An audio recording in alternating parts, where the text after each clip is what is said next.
Hello, and thank you for joining me today. I'm your host, Gal Swisa Cohen. 3 years ago, my family and I moved to Long Island with a clear mission to serve as a living bridge between the people of Israel and the incredible community here. Out of this journey, I created the Israeli Bond, a podcast designed to tell the story of Israel and its people beyond the headlines. We are here for the authentic, the personal, and the direct stories that bring us close together. This podcast is a production of the Holocaust Memorial and Tolerance Center of Nassau County, New York, and it is thanks to their vision and support that this content is brought to you today. And joining us today is Arnie Herz, a pivotal voice within AJC. Arnie is a member of the AJC Board of Governors and immediate past president of AJC Long Island. Together with his wife, Suzanne, who is also a dedicated member of AJC Board, Arnie has turned civil diplomacy into a calling. From the halls of power in DC and New York to strategic missions in Morocco, Latvia, South Africa, and Israel, and many more, Arnie is constantly on the ground, engaging in vital diplomatic and political outreach. You might know his writing from the Times of Israel or his award-winning podcast, Habits of a Whole Heart, which is also recorded here on hmTv. While he has been practicing lawyer for 35 years, he joined us today as a master storyteller and advocacy to show us how we can all take an active role in Jewish story. Arnie, welcome to the show. Gal, thank you so much for that beautiful introduction. And I love hearing the whole purpose of your podcast, and you're doing a great job with that. Thank you so much. How is it to be on the other side of the podcast? It's good. I'm not sure which side is better, this side or that side. This is my 50th time in the studio. Wow. So I've done 48 episodes of my own. The very first, I was a guest of Ken Schachter's Disrupting Hate, and that was what ended up getting my own podcast. And now here I am. Wow. 50th episode on the other side of the table. So it's good. It's nice to I'm so glad that I'm the one who is celebrating with you this anniversary of 50 episodes. This is a very remarkable benchmark. So let's dive into my first question.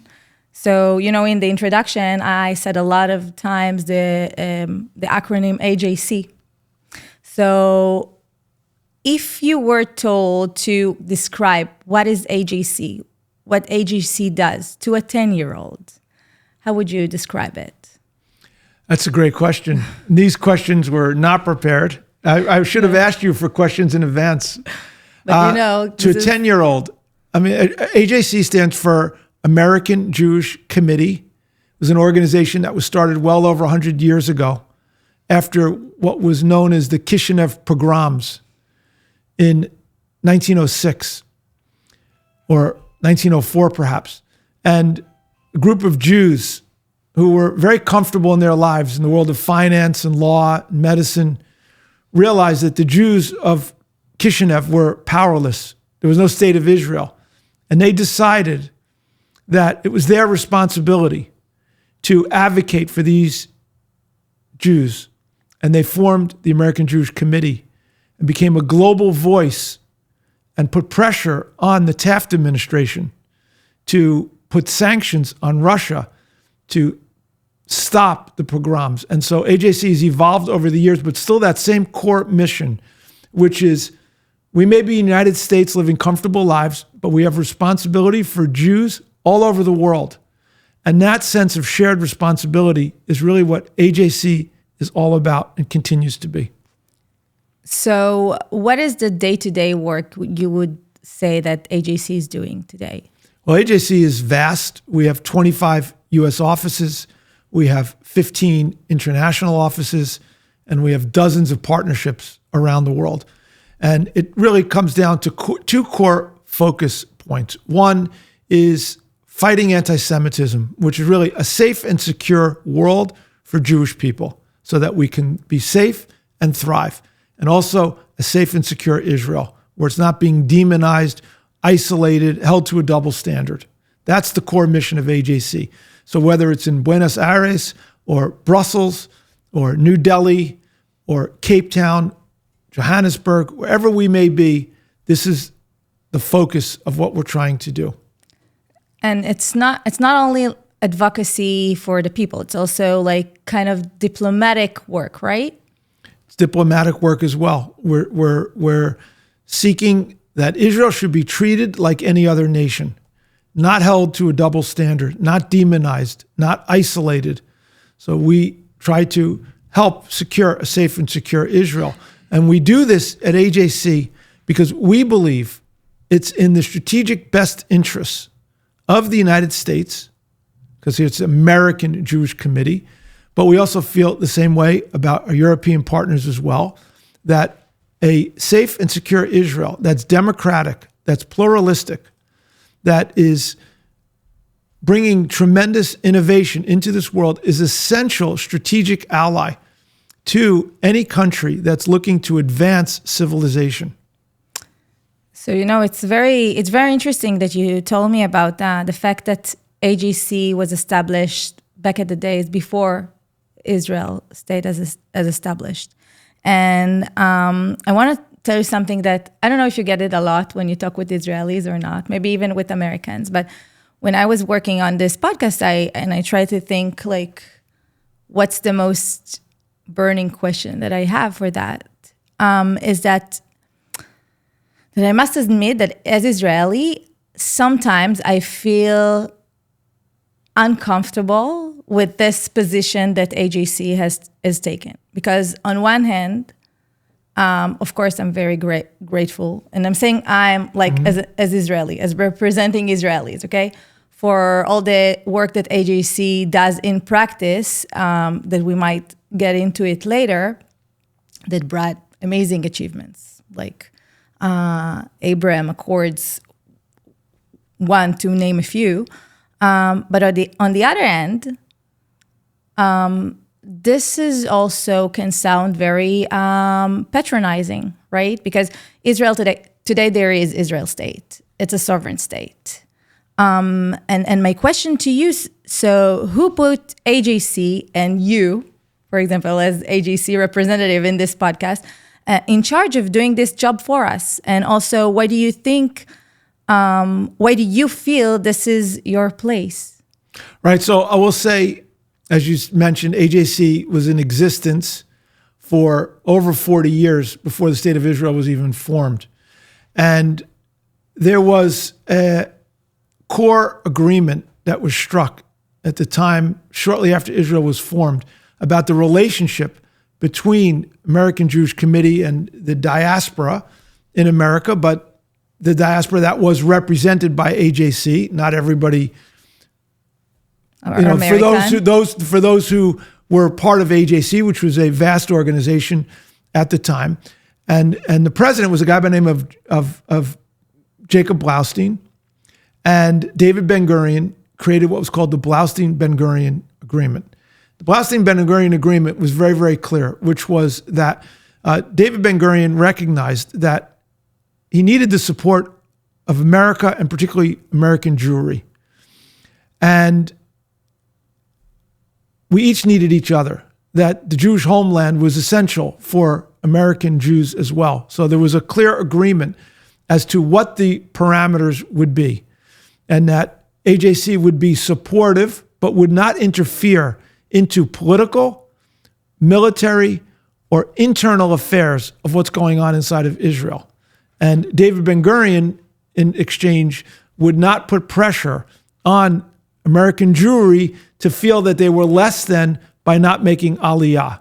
Because many of the Israelis at the time felt, and particularly Ben-Gurion, felt that if you weren't making Aliyah, you weren't a real Jew. So there was this clear guideline, which has held the test of time, had to be renewed many times because Ben-Gurion kept violating his side of the agreement and kept putting pressure on the American Jews to make Aliyah. But it stood the test of time. And AJC is not the Israeli Foreign Ministry. It's not the Defense Department. It's very, very clear. It doesn't advocate for the state of Israel from an Israeli perspective, it's an enhancing organization that is beneficial for what is going on in Israel. And so when we go to Israel to visit, we're often meeting with Israeli leadership, very aware of what AJC does.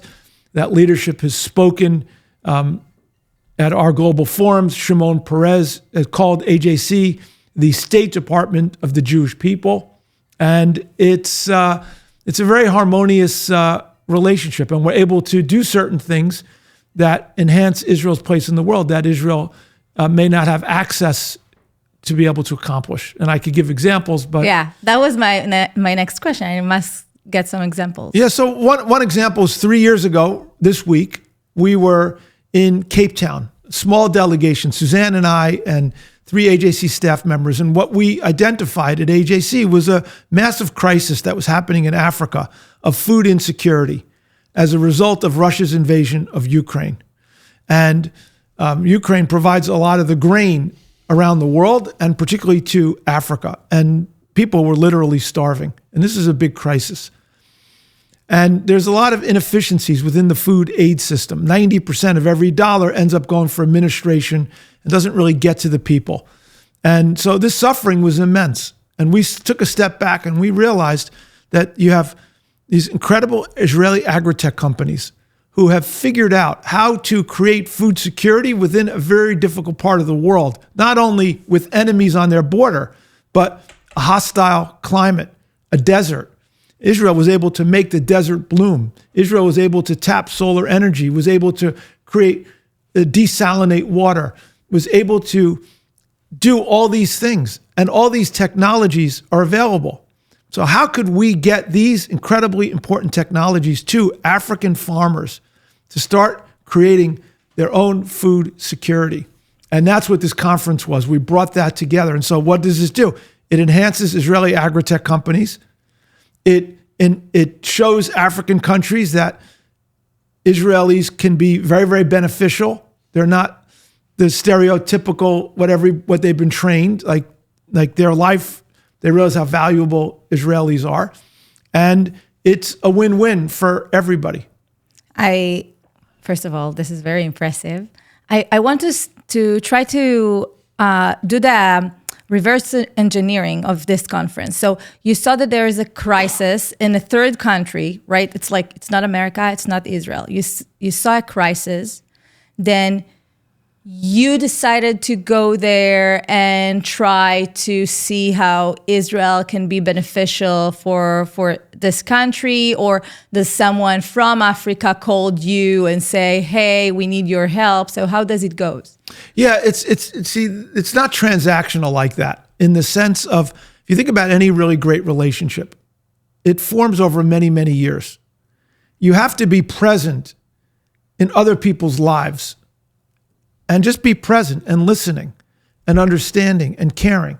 So AJC has had an office in Johannesburg for many, many years. So we meet with people. We just get to know people, find out what's person-to-person level, civil society, government, and you learn what's going on. And you care. And you get invited to a meal. You invite someone to a meal. There was a massive, I think, hurricane or cyclone that struck Malawi. We had been developing relationships with people in Malawi. So AJC made a donation of $50,000 to help manage that urgent crisis. So we could be there for people at their times of need because we have these existing relationships. And so that's what we've been doing, whether it's in the Middle East, whether it's India, Japan, South America, Africa, really knowing people, creating these relationships. So when there's a problem, we know how to engage in an appropriate way. So this is one side of the equation, right? Like, you're building bridges, you're building connections, and in times of crisis, you know how to serve help. By the way, your position as the head of AJC Long Island, so it was under your supervision or under your like you were the one who was saying, okay, I think we need to go to this or this location? How does it like? Well, first of all, AJC has 25 regional offices. So I'm talking about AJC's global work. Locally here on Long Island is a whole different set of issues and needs that we're addressing here on Long Island. We're very, very different from Africa or even Israel. One of the pressing concerns we have has been the rise of anti-Semitism in Long Island and, of course, around the world, but I'm just talking about the Long Island focus. So how do we combat anti-Semitism here? How do we fight all forms of hate? And we've built bridges with different communities. When the crescent of a mosque out in Suffolk County was blown off by a terrorist or some prankster, AJC helped raise the funds to restore that, building ties with the Muslim community, the Christian community, with all the Hindu community, Chinese community. We have created what's called the Interfaith Coalition, where we bring these groups together to show that we're all in it together. One of our biggest initiatives on Long Island was what's called Municipal Leaders Against Anti-Semitism, where we've brought over 100 municipal leaders to fight and to understand anti-Semitism, to fight anti-Semitism, not for the sake of the Jewish people. We make this very clear. Anti-Semitism is not a Jewish problem. Anti-Semitism is a societal problem. When a society gets permeated by anti-Semitism, that society will always collapse. It's never not happened. So we're actually helping the society and moving it forward. So these are just some of the issues and focus that we're doing here on Long Island, which is very, very different. Okay, so first of all, thank you for that. Thank you for like making this more clear. Now, so all the delegations that you went on and all the missions you went on is part of your role as in the board of governors, right? The board of the AJC. Correct. I mean, you don't necessarily have to be on the board of governors to be able to go on these missions. Different donor levels give you different levels of access. I am on the board of governors, and so I'm very fortunate to be part of this board that's sort of overseeing and the strategy and the direction and the advocacy. And so we have, again, depending on what part of the world, each area has something very, very different that we're focusing on. For example, our California offices, particularly in San Diego, is fighting, and Massachusetts, our Boston office, is fighting a curricula that's being taught in high schools that are very anti-Israel, pro-BDS, very much demonizing, anti-Semitic, and different areas. So that may be the prime focus of what we're dealing with. Other regions like Seattle has a different set of issues. New York was very different until the new mayor. Now we have a whole different set of issues that we're dealing with, which has nothing to do with Israel, maybe very much local concerns and needs. Okay, thank you for that clarification. But now I want to take you to the other side of AJC. Yes. The side that is more about advocacy, the Israel advocacy. So I've mentioned briefly before the Abraham Accords, and all through the time that I know you and I know AJC, since we've came here actually, like we met just a minute before we came here on an AJC conference that was done in Israel. And what is mostly the biggest thing that I got from AJC as Israeli, again, is that you had this incredible ability to plow the field years before things that the public can know the results.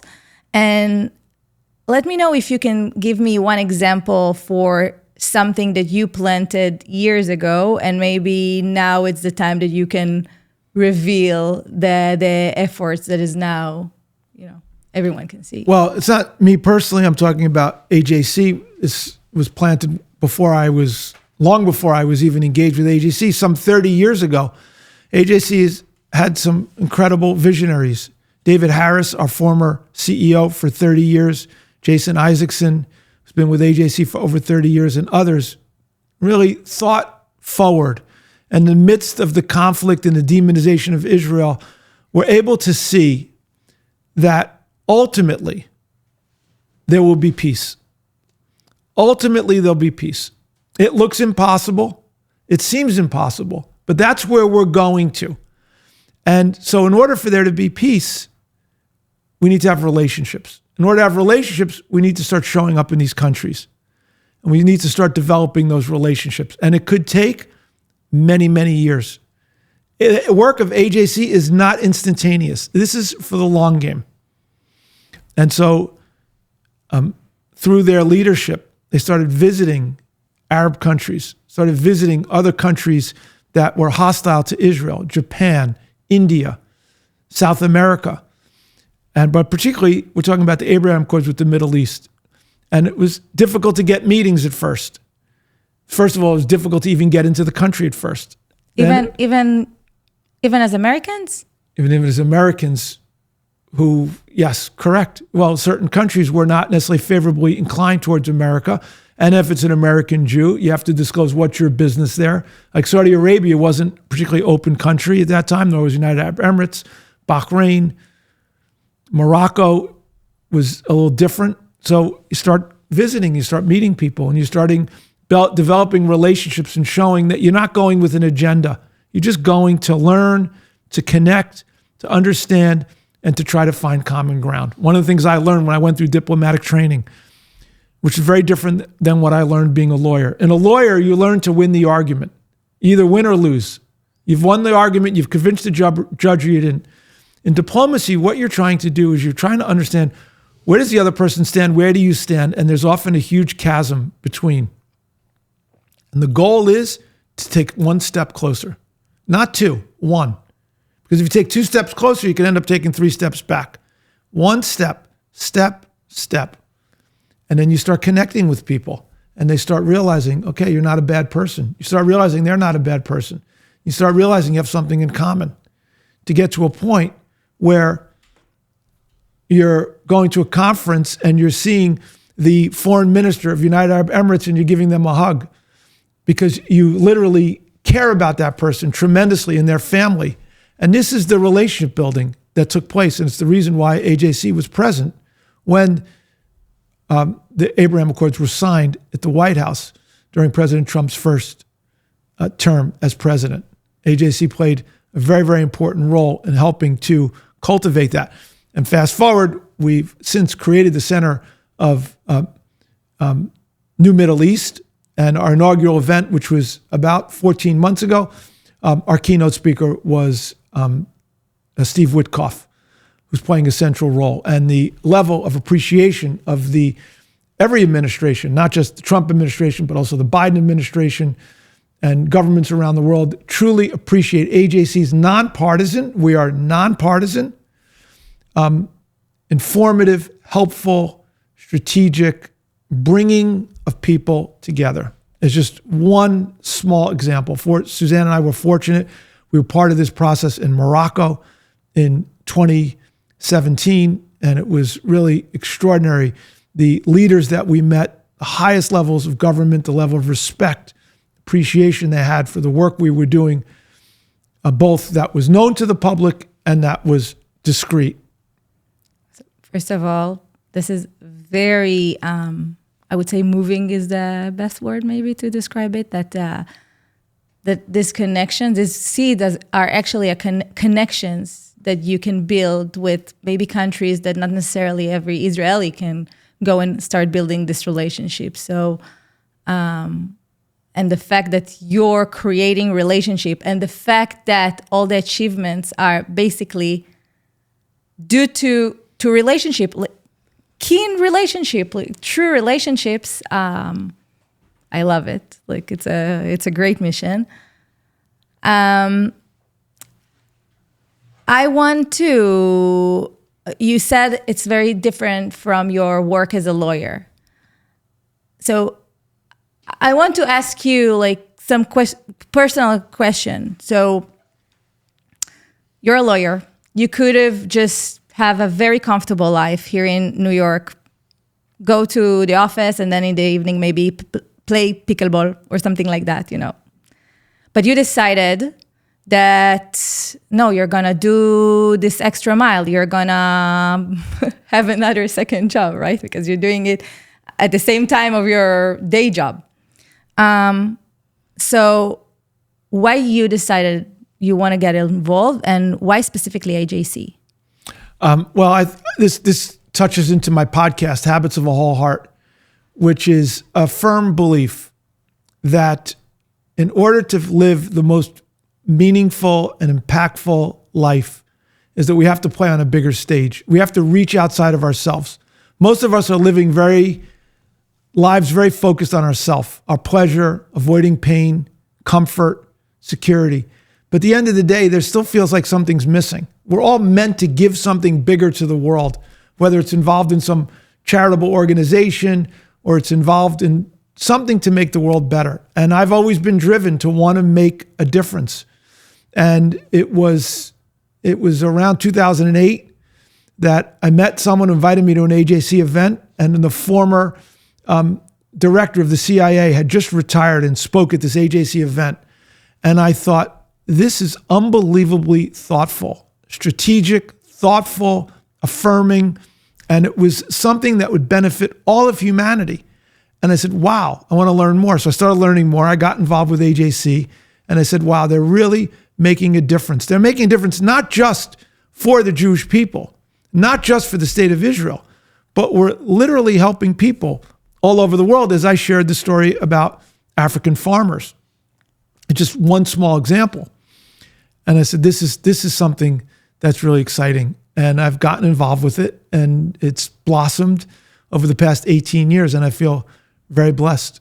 And again, you're doing it at this, like, in parallel to a full-time job, right? Well, I think I have like 4 or 5 full-time jobs. I'm also playing pickleball, okay. and I find time for golf with my kids and Suzanne, and it's a matter of living life is very full. There's 4, 5, 6 balls that I'm juggling at the same time, and it makes it very meaningful, impactful. I also have a Torah class I lead every day. I'm writing several books in process right now. I have my podcast, and I find that the more I have, the more efficient I am, the more focused I am, the more impactful, the more joyful, the more energy it gives me, and the more ability to keep making an impact. And that's part of what Habits of a Whole Heart is that people feel like they want more out of their life. And you can. There's so many ways to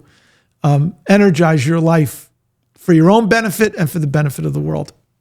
I agree. And also, all the rest of us has 24 hours a day. You have 34.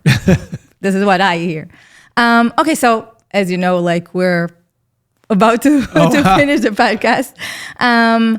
So I wanted to ask you, if someone is listening now and, get inspired by your words and decided that he wants to be involved also. So what would you recommend to this Long Island guy, girl to do first thing tomorrow morning?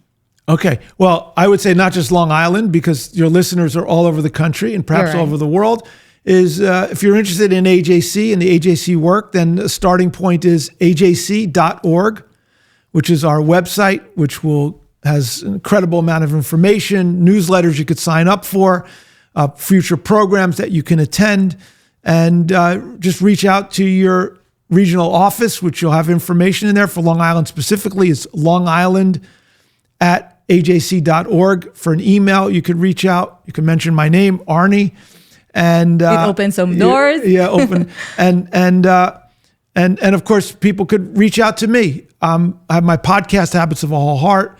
If you Google me, Arnie Herz, you'll find my law firm, contact information, and you can reach out and we'll connect you and see what really resonates for you. And I just want to make it very clear. We just had our graduation yesterday for our high school kids. Dagan was there, your husband. I know. And it was really so moving and beautiful. Some 40 high school kids learning about Israel advocacy, learning how to advocate, learning how to build bridges. And so this is for high school kids. We have college kids. We have what's called our access group from post-college to age 40. And then we have 40 and over. So there's a place for everyone within the AJC world. So you can engage in every age. You can learn, you can engage, you can be enhanced, and you can make a difference. That's the main thing. It's not just for your own education. Of course, you educate yourself, you receive so that you can give. I truly agree. I want to say that AJC, I know a lot of Jewish organizations, and I think that all the Jewish organizations that I came across are really doing an extraordinary work. And I wish that every Israeli and, every Jew around the world will get familiar with all these amazing organizations, specifically for AJC. I share your belief. Like, I really see your acts are really making an impact. And I want to say thank you very much for that, and for all your work, and for all the things that for all your investment in this mission. I will ask you one last question. Yes. So AJC is an organization of a vision, as we said, planting seeds, and then years later, you can see them bloom. What is vision for me? Help me vision. How does Israel looks like 2040? In 2040? My vision for Israel 2040 is there's internal harmony. Doesn't mean internal agreement, but harmony, meaning you can have different instruments and very different instruments, but everyone's aligned to a bigger objective. There's less divisiveness within Israel. It's a big concern we have at AJC, and I know it's a big concern in Israel. 2, and I start with that because that's the foundation. 2, there's harmony between Israel and the rest of the world.